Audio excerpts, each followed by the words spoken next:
commence cette semaine par une information sympathique au Japon. Kane Tanaka, 116 ans, est la nouvelle doyenne de l'humanité.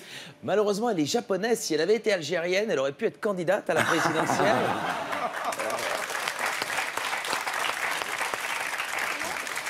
Abdelaziz Bouteflika renonce à briguer un 5e mandat et reporte sine die la présidentielle. Donc il reste encore au pouvoir, lui, et c'est le 2e président à diriger un pays en état de mort cérébrale après Donald Trump. Quand tu comprends longtemps. Quand on parle d'élections, ben allons en Corée du Nord. C'est intéressant, les candidats là-bas ont obtenu 100% des voix lors des élections législatives. Et ça a valu quelques réactions sur Twitter, notamment Vladimir Poutine qui dit « Ouais, bof, moi j'ai déjà fait 103%. » Et enfin, François Bayrou, un peu plus triste, je suis dégoûté, même si j'additionne tous les scores que j'ai fait aux différentes présidentielles, je n'atteins pas ce niveau.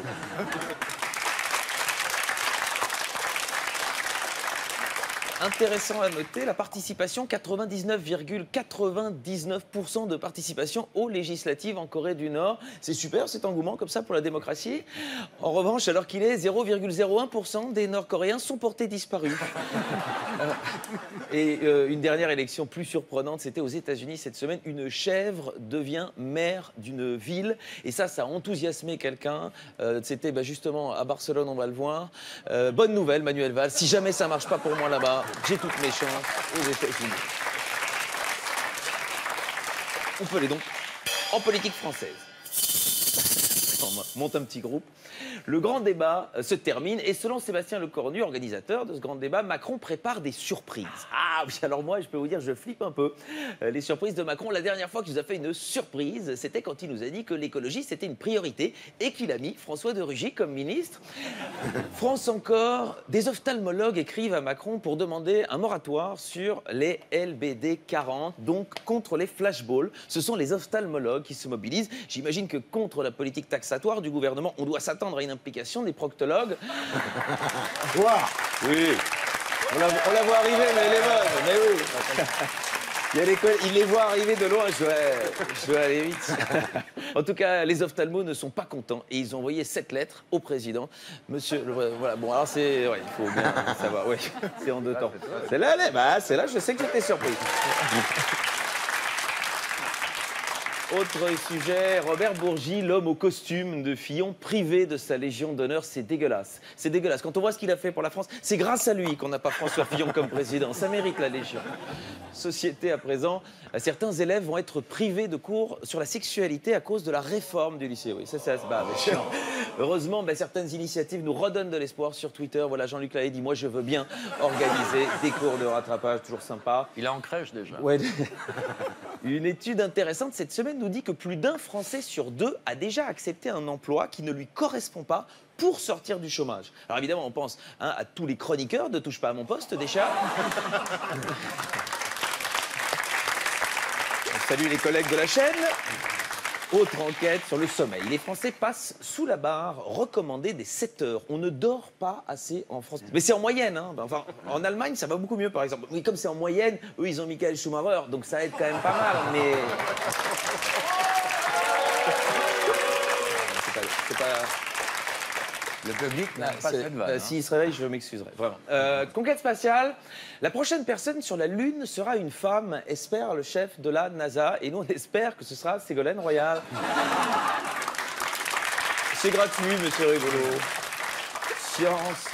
Apparemment, les voitures autonomes seraient plus susceptibles à renverser des personnes noires. Oh, quelle horreur. Mais quelle horreur. Quelle horreur. Robert Ménard aurait immédiatement commandé une centaine de prototypes pour essayer. À Poitiers. Je vous en avais parlé l'an dernier de cette statue qui m'avait intrigué.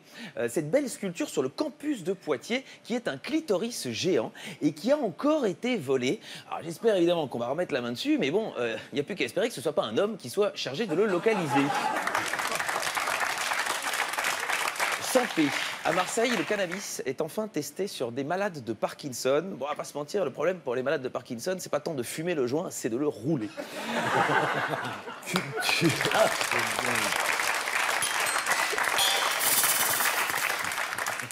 Culture. Est-ce que vous souhaiteriez être payé 2000 € pour ne rien faire? Eh bien, oui, oui. Et c'est 2 artistes suédois, c'est un happening, qui se lancent dans un projet consistant à payer quelqu'un 2000 € par mois toute sa vie pour qu'il ne fasse rien. Et là, il y a une réaction sur Twitter de Pénélope Fillon. Seulement 2000 €, ne rien faire à ce prix-là, c'est honteux.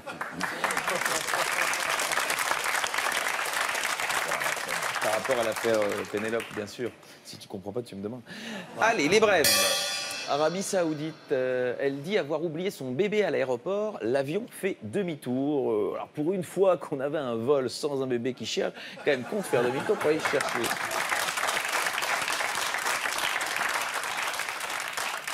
Bretagne, des poules prennent leur revanche et tuent un renard à coups de bec. Ça, c'est chouette. Ça. Bah, je serais DSK, je me méfierais de la prochaine fois où j'organiserai une soirée avec Dodo la Saumure. Il va se faire bifler. Il va se faire bifler. Et la dernière, en Slovénie, elle se coupe la main pour escroquer ses assurances. Du coup, elle se demandait comment Jamel Debbouze a trouvé l'argent pour financer son comédie club.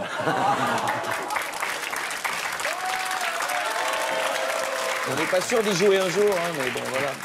Allez, l'artiste de la semaine. Chaque semaine, je propose une visite. Et comme Lara est là, je l'emmène à Bruxelles, je la réemmène à Bruxelles. Un artiste belge, je ne sais pas si vous le connaissez, c'est jusqu'au 28 avril à Jette, à Bruxelles, Pascal Bernier. Il est né en 1960 et son œuvre relève à la fois de la nature morte, de l'art mortuaire et de la taxidermie. Alors évidemment, faites bien la différence entre un taxidermiste et un zoophile. Taxidermiste, il prend un animal, il le bourre de paille. Le zoophile, il prend un animal, il le bourre. Voilà, c'est voilà. Et il l'a fait avec plein d'animaux. C'est assez marrant. Voilà, ici, on a un groupe d'animaux qui revient sans doute d'une manif gilet jaune. Et quelques autres exemples, c'est assez mignon. Tout le monde se rappelle de Bibi Phoque, et c'est Bobo Phoque, celui-ci.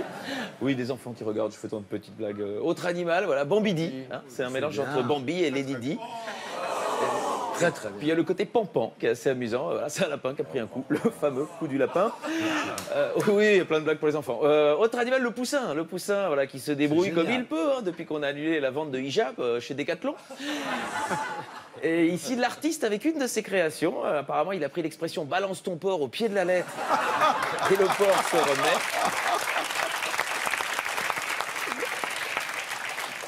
Et aussi peut-être le plus mignon, c'est le petit écureuil qui a découvert à son insu qu'une noisette, c'est beaucoup plus facile à réceptionner au pied d'un arbre qu'une noix de coco. Et plus surprenant, une œuvre qui pourrait s'intituler « Accident de travail » pour Rocco Siffredi. C'est cadeau, c'est pour Crac Crac, vous pouvez la ramener. Oui. Il n'y a pas que des animaux plâtrés. Il n'y a pas que des animaux plâtrés, évidemment. Il y a... voilà. Alors, l'artiste lui-même, Pascal Bernier, l'a baptisé perversion bipolaire. C'est amusant. Ou le cauchemar de Marine Le Pen, un brun qui encule un blanc. Alors, il n'y a pas que des animaux dans l'œuvre de Bernier, mais il y a une passion pour la mort qui suit toute son œuvre. Prenez ça. Il a la pêche pour 93 ans, Valéry Giscard d'Estaing. Très intéressante aussi cette œuvre parce qu'on découvre enfin ce qui se cache dans le cerveau du créateur de Dizigual. C'est pour Jean-Paul. C'est pour Jean-Paul, c'est là. Où ici, enfin, on a retrouvé les deux premiers candidats de Fort Boyard restés coincés dans une épreuve pas évidente à l'époque.